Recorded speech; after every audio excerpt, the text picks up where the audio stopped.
Ito, may nagtanong sa atin si Ramabag, paano po ma-access yung free masterclass, Sir Ray? So, para ma-access mo yan, pumunta ka lang dito sa krtmobile.com/go. So, ang question, ano ba yung meron dyan sa masterclass? So, 5 taon na kasi ko sa pagtitinda sa mobile card, no?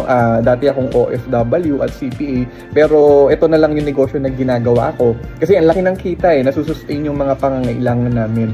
So sa masterclass na yan, dyan ko tinuro lahat ng lesson na mga natutunan ko para yung mga gusto na mag-mobile cart negosyo din, hindi na nila pagdaanan yung mga hirap, yung mga sakit, yung mga pagkakamali na ginawa ko noon. So kung gusto mong ma-access yan, libre lang yan, panoorin mo anytime.